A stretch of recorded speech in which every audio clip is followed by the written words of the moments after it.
बोलिए सरस्वती मैया की। हेलो हेलो बच्चे हेलो।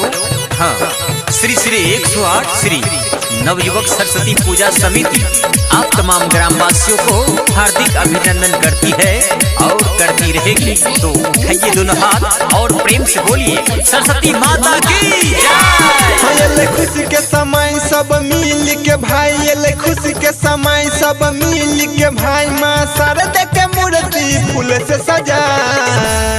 जी हाँ, हमारे जितने भी नवयुवक कमेटी गण हैं सबों से आग्रह कि पंडाल में आए और मंडप को सजाएं और डीजे वाला बाबू जरा डीजे बजाए। हाँ डीजे बजा रे है, डीजे बजा, डीजे बजा, डीजे बजा, डीजे बजा रे है, डीजे बजा, डीजे बजा, डीजे बजा।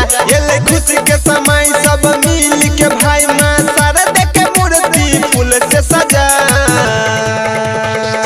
सरस्वती माता की डीजे बजा रे है, डीजे बजा, डीजे बजा, डीजे बजा, डीजे बजा रे है, डीजे बजा, डीजे बजा।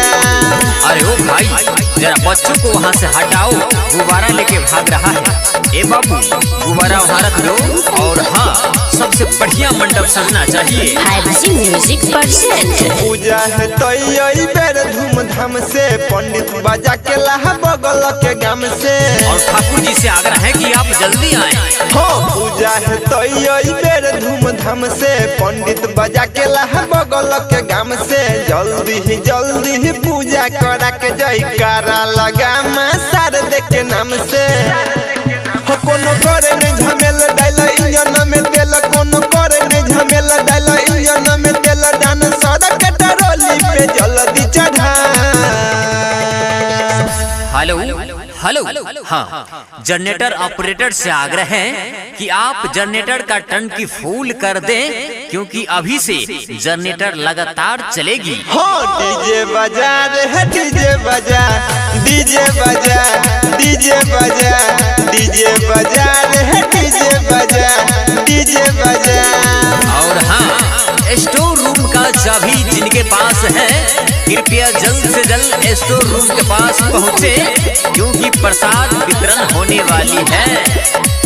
परसादी लगा 2000 प्लेट पर, 4 गोटे बैठ जो बाटे गेट पर। जितने भी दर्शकगण हैं कृपया प्रसादी लेते जाइएगा। परसादी लगा 2000 प्लेट पर, 4 गोटे बैठ जो बाटे गेट पर। जीव सिंह के बाज दही गाना, यूट्यूब खोल ऑनलाइन नेट पर।